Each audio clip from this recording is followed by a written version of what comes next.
School खुल गए हैं, शिक्षा की बात हो रही है, शिक्षा होनी भी चाहिए क्योंकि देश शिक्षा से ही बढ़ता है। इसीलिए अब बात करेंगे शिक्षा के अधिकार की।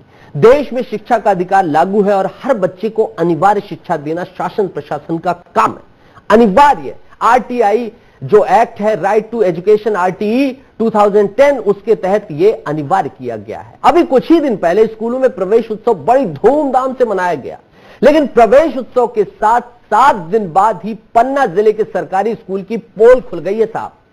19,000 से ज्यादा बच्चे शिक्षा के अधिकार से वंचित हो गए हैं।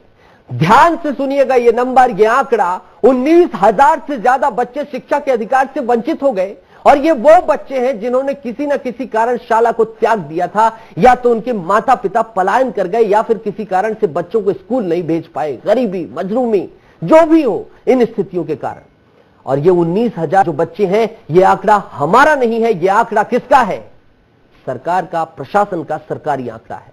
और जैसे ही ये आंकड़ा सामने आया है, शिक्षा विभाग में क्या मच गया है? हड़कंप। हालांकि इसमें 1 से लेकर 5 तक प्राइमरी के बच्चे सबसे अधिक हैं जो ड्रॉप आउट हुए। और सोचिए, नौनिहाल ही अगर ड्रॉप आउट हो जाए तो कितना बड़ा शिक्षा व्यवस्था पर सवाल खड़ा हो जाता है। इस पर जब हमने आला अधिकारियों से बात की तो उन्होंने क्या कुछ कहा है, जिम्मेदारों ने क्या कुछ कहा है, वो भी सुनना आपको जरूरी है, क्योंकि बात है 19,000 छात्रों के स्कूल छोड़ने की।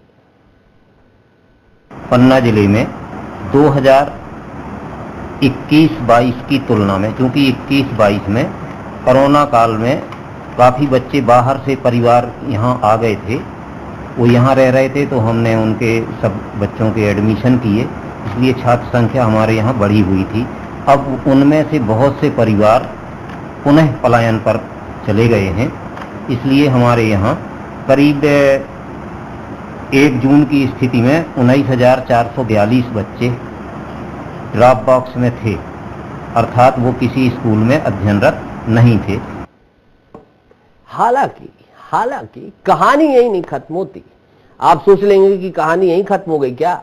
नहीं, कहानी यहां खत्म नहीं होती। विस्तार न्यूज के इस मुद्दे को उठाने के बाद, इस रिपोर्ट के आने के बाद पन्ना कलेक्टर ने जांच के आदेश दिए हैं और अधिक से अधिक बच्चे स्कूल पहुंचे, इसके लिए सर्वे कराकर उन्हें चिन्हित भी किया जा रहा है। लेकिन इसे शिक्षा विभाग की उदासीनता ही कहेंगे कि इतने सारे बच्चे कैसे शिक्षा के अधिकार से वंचित हो गए और नियम कानून विधान सब पीछे रह गए।